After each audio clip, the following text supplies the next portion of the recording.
Shalom, aqui é o professor Alexandre César, professor de Hebraico Bíblico e de Exegese das Escrituras Hebraicas. Neste vídeo, estaremos dando continuidade à nossa aula de Exegese, mostrando na prática a pesquisa exegética diretamente em um texto das Escrituras Hebraicas. Iremos analisar o texto de Provérbios, capítulo 1, versículo 1. Como esse é um versículo curto, ele é bem prático. Será de melhor proveito para vocês absorverem a pesquisa exegética. Vamos ao estudo? Iniciamos com o texto original. Observe que o texto original hebraico se encontra no lado direito do vídeo, porque o hebraico é escrito e lido da direita para a esquerda. É de suma importância que o aluno que for estudar exegese tenha pelo menos uma noção do hebraico bíblico. Agora, nós colocaremos o texto transliterado. O que é o texto transliterado? O texto transliterado é você escrever a pronúncia do texto. Mishilei, Shelomon, Ben David, Melech, Israel. E por último, nessa etapa, colocamos a tradução literal. Provérbios de Salomão, filho de Davi, rei de Israel. Observe que nós já temos o texto original, o texto transliterado e o texto literal. Com essas ferramentas, podemos ter uma ideia da tradução interlinear do texto. O texto interlinear é a tradução que é escrita entre as linhas do original e cujas palavras correspondem a deste. Vamos ver? Mishlei, Provérbios de Shelomon, Salomão. Ben, filho. David, Melech, rei. Israel. De posse da tradução interlinear, vamos fazer agora uma comparação dessa tradução interlinear com as principais traduções que nós temos na língua portuguesa. Nós temos aqui 3 versões da tradução em português. A primeira, Almeida Revista e Corrigida. A segunda, Almeida Revista e Atualizada. E a terceira, Nova Tradução na Linguagem de Hoje. Observe o que cada uma diz. A primeira, Provérbios de Salomão, filho de Davi, rei de Israel. A segunda, Provérbio de Salomão, filho de Davi, o rei de Israel. A terceira, Provérbio de Salomão, filho de Davi e rei de Israel.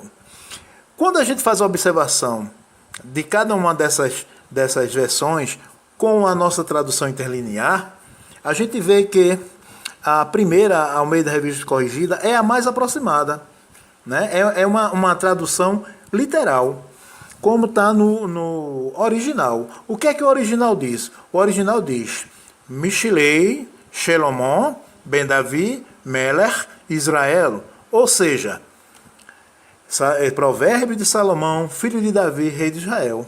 A segunda, ele acrescenta um artigo. Ele pode observar que diz assim, Provérbio de Salomão, filho de Davi, o rei de Israel. No original não tem. A terceira, eles botam um conjuntivo. Eles colocam Provérbio de Salomão, filho de Davi e rei de Israel, o que não tem no original. Então, o primeiro, que é de Almeida Revista e Corrigida, Provérbio de Salomão, filho de Davi, rei de Israel, é interlinear, né? Ela é mais literal. Então, a gente vai usar essa tradução para a gente continuar no nosso trabalho de exegese. É bom lembrar que a nossa tradução em português foi traduzida do latim, da chamada Vulgata Lexion, que é a tradução para o latim bíblico da versão grega dos 70. A tradução grega dos 70, conhecida como Septuaginta, é uma obra de interpretação da exegese judaica greco-helenística do hebraico. Nosso passo agora é sabermos o que a análise crítica fala sobre o texto. A análise crítica é o estudo e a investigação das escrituras bíblicas, cujo objetivo é descobrir julgamentos sobre o texto bíblico. Os julgamentos consistem nos comentários sobre o texto. A análise crítica se divide em crítica interna e crítica externa. Na crítica interna, você busca subsídios na própria escritura. É através de textos paralelos que testificam passagens bíblicas, ou seja, é a própria escritura testificando ela mesma. Já a crítica externa, você busca subsídios em comentários bíblicos, em estudos exegéticos sobre o tema, etc. A crítica externa busca testemunhos externos que comprovem a veracidade do texto.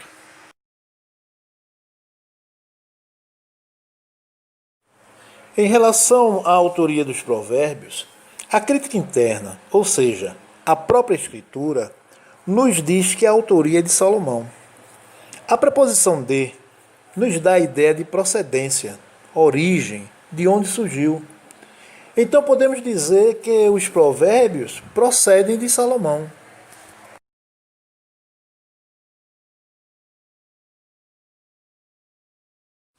Os 3 versículos comprovam pela crítica interna que os provérbios são sim da autoria de Salomão. Em 1 Reis diz que ele escreveu mais de 3.000 provérbios. O próprio livro de Provérbio diz que o rei Ezequias encontrou vários provérbios de autoria de Salomão. E o livro de Eclesiastes? Ora, o livro de Eclesiastes nos diz que quanto mais adquiria sabedoria, Salomão escrevia provérbios. A crítica interna diz que o autor era um homem sábio e que sua sabedoria era reconhecida por todas as autoridades da época. Os 4 versículos seguintes comprovam essa veracidade.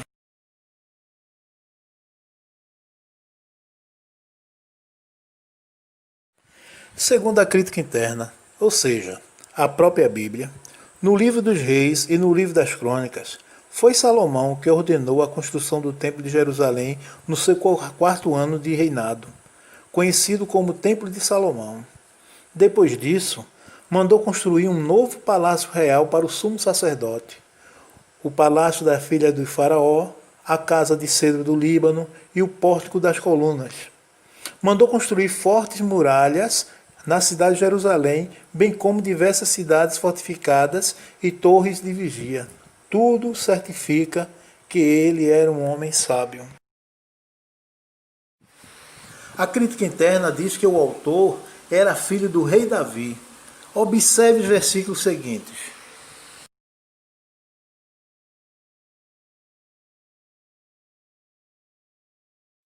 Observe que as escrituras, no fator histórico e nos registros reais, diz que Salomão era filho de Davi e Betseba, que é o próprio Davi que ele pôs o nome de Salomão, e se dirigia a ele como meu filho.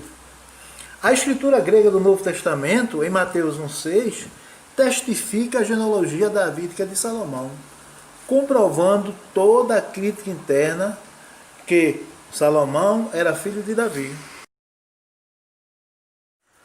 A crítica interna diz que Salomão foi rei de Israel. Os 3 versículos seguintes comprovam essa veracidade.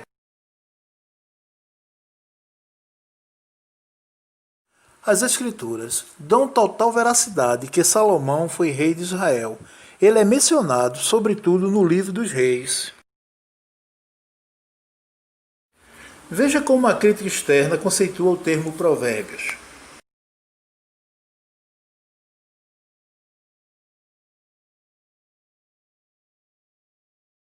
Observe o exemplo dos 3 conceitos. Cada um diz o que vem a ser um provérbio. Esses são alguns dos conceitos que você adquire sobre o termo provérbios fora das escrituras, através de comentários, estudos bíblicos, etc. Na crítica externa você também consegue várias informações sobre o tema, tais como autoria, origem, objetivos e aplicações, etc.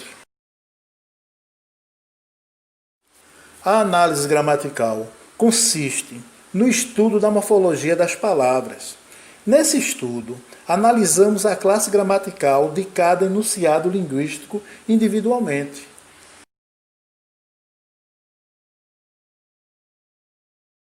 Esse estudo é a alma da exegese.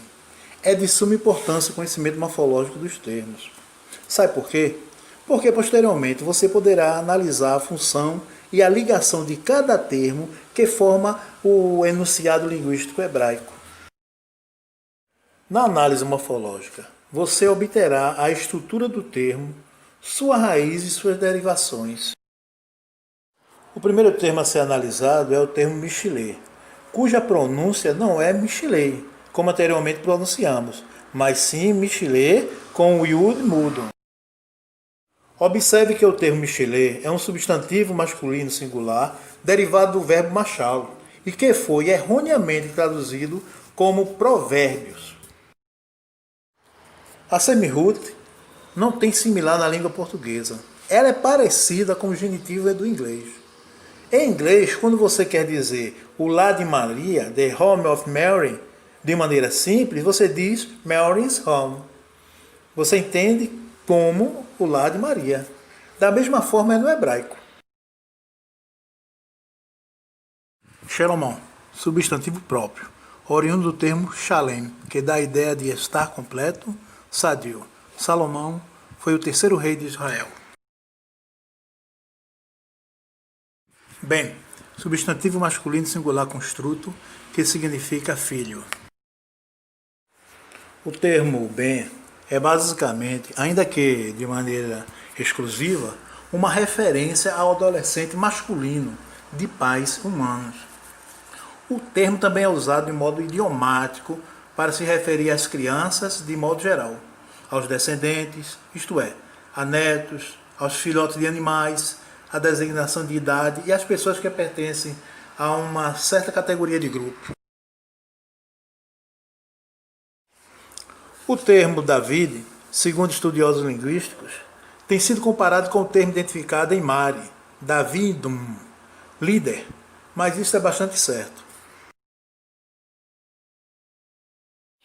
A Bíblia foi escrita numa época quando a soberania do governo civil era um tanto diferente daquilo que é hoje, do que a gente vê hoje em dia. As autoridades e os funcionários governamentais da época eram chamados regularmente como Meller. O povo dirigia-se a ele como Meller. O substantivo Israel aparece 2.500 vezes na Bíblia hebraica. Primeiramente como nome honorífico do patriarca Jacó, depois como nome próprio designado à nação de Israel, a qual descendeu dos 12 filhos dele, de Jacó. Posteriormente, ele é designado como nome do reino de Efraim, as 10 tribos do norte, em contraste com as do sul, que era o reino de Judá.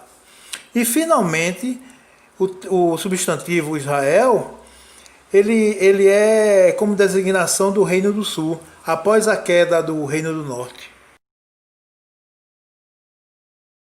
Essa é a parte mais importante de todo o trabalho exegético, é a conclusão, onde você vai dizer o que você achou da sua pesquisa e como você aplica essa pesquisa neste versículo que nós estudamos.